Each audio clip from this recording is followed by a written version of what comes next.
Ensuite, on enchaîne avec le Raw du 8 juillet. Donc, quand on enregistre le dernier Raw, on est enfin rendu dans la dernière semaine, là, Pierre. On y va.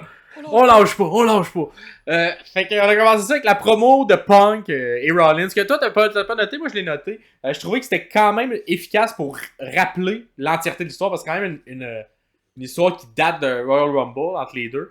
Pas juste Punk Rollins, là, mais Punk Drew, tout ça. Là. Puis Rollins vient intervenir. Fait que d'abord, on a Punk qui est tout seul, qui explique un peu pourquoi il a fait ça à Drew McIntyre.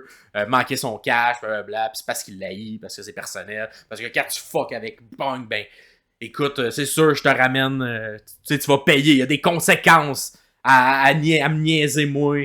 Fait que c'est pour ça, mon but maintenant, c'est que t'aies jamais la ceinture, Drew McIntyre, pendant tout le temps que je vais respirer. Puis tu sais, un Punk qui rappelle l'histoire, mais quand même efficace dans sa manière de la rappeler. Ensuite, on a Seth Rollins qui, évidemment, entend ça puis qui est comme pas content parce que lui a été un peu un dommage collatéral à CM Punk qui a décidé de faire ça parce que là, ça écoute un futur shot à la ceinture jusqu'à temps que Damon Priest perde la ceinture parce que là, il n'y a plus. C'était ça la stipulation. Il ne plus l'avoir. Mais j'ai bien apprécié que Punk, pendant l'entrée de Rollins, s'en aille à la table des commentateurs. Il commence à niaiser avec les deux gars en disant hey, c'est tellement long son entrée, j'ai le temps de venir vous jaser. Puis blablabla. Ça, c'est bon, là, ça sur la table des commentateurs. Ça, c'était du bon Punk, là. Ouais. C'était très drôle. Et lorsque les deux, finalement, quand Rollins finit son entrée, Punk retourne dans le ring, le petit face-à-face. On construit l'histoire. On sent vraiment où ça s'en va, là, tout ça. Là, genre. C'est clairement Drew Punk, comme le premier chapitre. Puis on va enchaîner ça avec un Rollins Punk par la suite. Mais c'est bien fait. Peut-être un tantinet trop prévisible. Ouais. C'est le petit défaut de toute cette histoire-là. Mais en même temps, t'as des gens qui ont été blessés. Fait que t'as pas le choix de construire ça à long terme et que ce soit prévisible. Absolument. Mais je pense qu'on va bien saisir le côté genre personnel entre Drew et Punk lorsqu'on va finalement arriver au match. Est-ce que ce sera un match, je sais pas, LNSL, quelque chose comme ça, lorsque ça va arriver? Est-ce que ça va être à SummerSlam? Est-ce que ça va être à Bad Blood?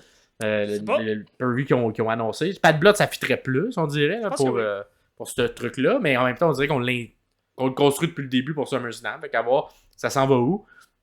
Et Rollins, qui clairement est le prochain sur la liste, parce que on dirait mon nez me dit que Punk va perdre contre Drew parce que Rollins va intervenir pour faire chez Punk et ça va s'enchaîner contre Punk. Rollins. Okay, ouais.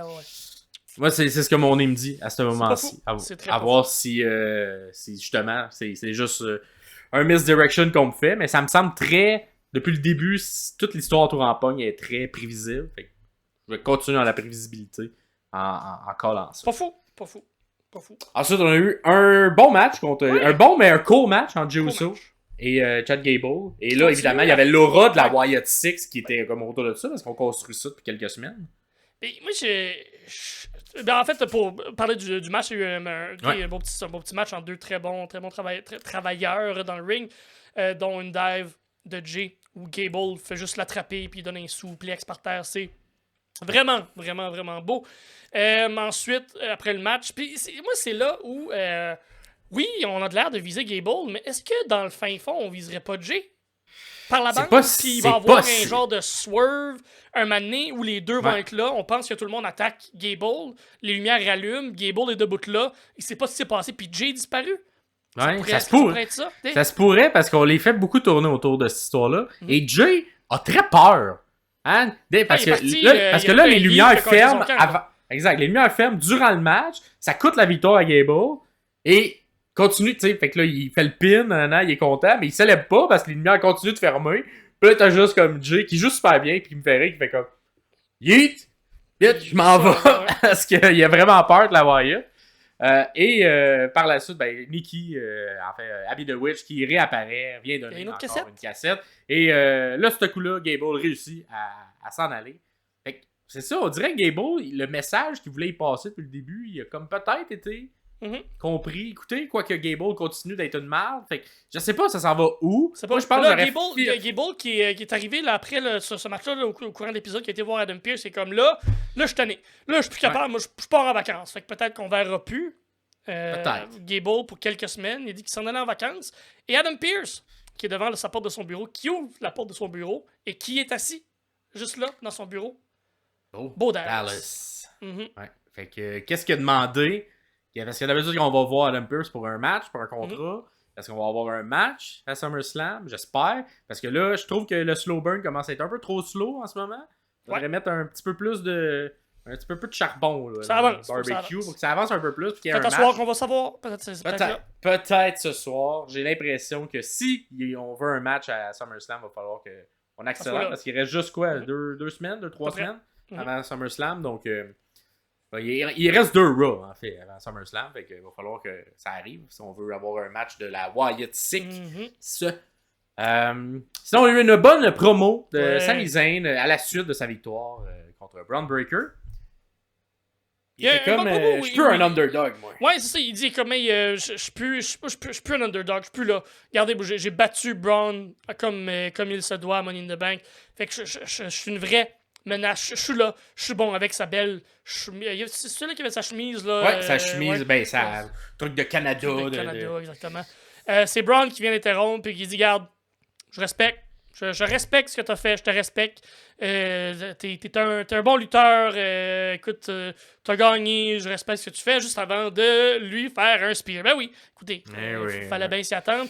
Il va en dehors du ring comme d'habitude. Et là, le spear connect à l'extérieur du ring. Et c'est Dragunov qui vient s'en mêler, le petit Moses qui vient essayer de l'arrêter, mais il y avait trop de sécurité alentour, il n'a pas été capable de se rendre.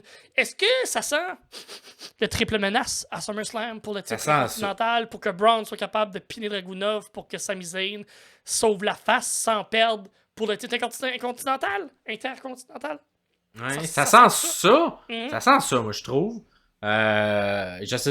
Cependant, je sais pas comment on va faire pour faire que Dragunov ait le droit à son match. Fait que il reste peut-être ce morceau de puzzle qui va peut-être nous être expliqué dans la prochaine semaine. Mais ça sent ça, de la manière que c'est construit. Puis ça fait déjà quelques semaines que c'est construit de cette manière-là. Dès le départ, c'était à 3 que ça se faisait, là, cette danse-là. Gable était là au départ et on a terminé l'histoire avec Gable. Mais Dragunov et Braun Breaker restent autour. Fait que ça sent ça. Je sais pas comment on va l'amener cependant. Parce que clairement, ça a l'air plus un affrontement Breaker-Zayn en ce moment. Oui. Fait que comment Dragunov va venir s'inscrire à ça? Peut-être c'est Zayn de son grand cœur qui va dire toi aussi tu le mérites, pas juste l'autre. Il est en dansing, nous autres. Fait que, à voir ça s'en va comment. J'ai pas l'impression que ça va être un chemin de qualification, cependant, la manière que c'est construit. Ça va être plus un chemin de Sami va décider et on va signer des contrats. Yep. Par la suite, on a eu un peu la suite de ça parce qu'on a eu Dragunov contre Breaker à l'intérieur d'un match. Et c'est pour ça que je te dis que je sais pas comment on va faire pour rentrer Dragunov parce que Breaker, quand même, ça finit par DQ, mais il finit fort, tu sais. Il finit au-dessus. Où il était littéralement, là, avec une chaise d'en face, là. Mais Dragunov, par exemple, on dirait qu'il peut pas mal paraître, il peut pas donner de mauvais match. Il est tellement intense. Mais c'est contre Braun, fait que c'est violent, c'est intense, puis finalement, c'est toujours... J'ai l'impression que Braun voyait comme pas d'issue dans ce match-là. Il sentait que Dragunov, tranquillement, est en train de comme prendre le dessus, ou qu'il allait finir par revenir ou se relever. Fait que Braun, il a lancé une chaise d'en face, il a eu disqualification. C'est comme ça que Braun s'en est sorti. Il a consolidé son poste de très grand méchant. Parce qu'on dirait avant, il était comme... Je suis juste fort, mais là, il est comme, non, là, je suis méchant. Je suis plus méchant que fort. T'es un vrai méchant. Ouais. Et là, Sami tente d'aller sauver, même s'il est tout magané de l'interaction juste avant. Et Braun décide qu'il le détruit, lui, tout. Fait que, un espèce de Braun on top des deux autres, des deux gentils. Fait que, mais comme je dis, ça sent le 3. Mais on dirait qu'il y a plus d'arguments pour juste Braun contre Zayn. Fait que, j'ai hâte de voir comment ça va se faire. Parce que peut-être ça va être tout un contre un, puis dans le coin de Zayn, il y aura Dragunov. Je sais pas, peut-être. Et finalement, le squelette de ce Raw-là était l'histoire entre Dominic et Liv, qui a eu un excellent payoff. Fait que ça a commencé ça avec Priest tout d'abord en début de segment, après le segment. Lorsque Seth revient en coulisses, il y a une petite interaction, puis Priest qui fait genre, hey, gars, tu sais, l'affaire qu'on s'était dit que pas le droit de ma ceinture, ben, gars, je finis mon histoire avec Gunther, puis après, on règle ça nous deux. Parce que c'est vrai que c'était. Fait que, tu sais, encore une fois, un Priest dans un genre de personnage tweener, mais pas clair, qui gagne en se faisant aider, mais que finalement, il essaie d'être noble à travers tout ça. Mais, là, j'en parle pour l'histoire de Dom et Liv, parce qu'il prend le téléphone après cette interaction-là, puis il fait comme, hey, t'es où? Qu'est-ce qui se passe? On arrête ça là-dessus, mais petit tease, tu sais, à ce moment-là. Ensuite, on a un segment backstage où Liv Morgan et Dominic ont un match plus tard, parce que comment voulez-vous qu'on Là, t'as Liv qui insiste. C'est du On bon pratique-tu nos moves en équipe là, de 2 pour avoir des bons moves? Puis là, Dom est comme non, je on pratiquerait. J'ai mal aux jambes. J'ai mal aux jambes. Ah, ouais, t'as mal aux craqué. jambes. Là, je vais te prendre ta jambe. Puis on fait des massages. Et là, t'as tout le Judgment Day qui arrive à ce moment-là. Avec un Dominic qui est un peu dans une position compromettante. Et la face de tout le monde, tout ça. Ensuite, on a eu un replay, une analyse de Pat McAfee qui est très, Fait des très gros drôle, dessins, des barbeaux dans le. Ah, c'est bon. C'était très drôle. Fait que moi, ça m'a quand même. Il y a des bons gags là, dans ce segment-là. Fait que Ouais. si vous le trouvez là, sur YouTube, allez Carlito, regarder. Carlito, le timing comique de Carlito est incroyable. Il est excellent. Vraiment, vraiment bon. Et ça l'installait encore l'arc narratif de tout ça. Ensuite, le match, Ray et Zelina contre Dominic et Liv Morgan. Et Liv qui, à un moment précis, décide qu'elle coûte la victoire à Rey Mysterio, qui donne la victoire un peu sur un plateau d'argent à Dominic, qui pin pour la première fois, quand même fait noter, son papa. La première fois que Dominic a une victoire pin sur son papa. Et Après ça, suite, Dom, qui il va est tellement peut-être content. pin Liv Morgan en dessous. Exact, ben un peu, parce qu'il est tellement content.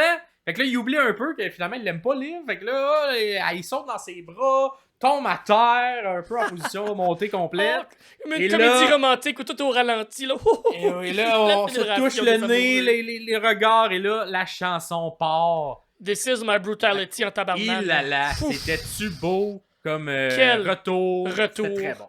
incroyable. C'était très très bon, très bien orchestré, très bien fait, une belle exécution. On y viendra aussi au prochain Dynamite, mais il y a eu 2 exécutions que j'ai trouvé très très bien faites au niveau des jeux de caméra et du jeu de tout le monde. Et celle-là, avec Rhea Ripley qui revient dans la stupéfaction de tout le monde. Liv, qui a la chienne, s'enlève de Dominic, se sauve en courant à travers la foule. Dominic, qui est comment, il essaie de m'expliquer. Il a la tête Rhea, basse. Ouais, Là, ben, il est Rhea, comme- regarde-moi dans les yeux, qu'est-ce qui se passe? Ah, je suis content que tu reviennes. Non, fuck you, je m'en vais. C'était très bien fait et ça met la place. Et je suis content parce qu'on va l'avoir probablement à SummerSlam. Un affrontement Liv contre Rhea avec cette histoire-là. Il nous reste 2 semaines pour la construire, mais c'est exactement où je voulais que ça s'en aille. Et ça va être très bon, j'ai l'impression. J'ai déjà hâte au prochain Raw, qui est ce soir, pour voir comment que Rhea va agir face à Dominic. Et comment Dominic, surtout, va agir face à Rhea. Et d'après moi, il va devoir qu'il choisisse. C'est que, on va voir comment ça va faire, mais c'était très bon. Et le pop également. On avait des yeux, nous, sur place, un ami. C'était à Ottawa que ça se passait. Et qui a bien apprécié son Raw. Je pense que c'était un bon Raw, moi, somme toute. C'était bien construit au complet, il y a eu des bons matchs. Puis lui également semblait dire que c'était excellent. Fait qu'on salue Alex qui était là. Gros merci pour tes yeux et ton retour sur tes différents commentaires. Vous, dites-nous comment vous l'avez trouvé ce Raw à Ottawa du 8 juillet.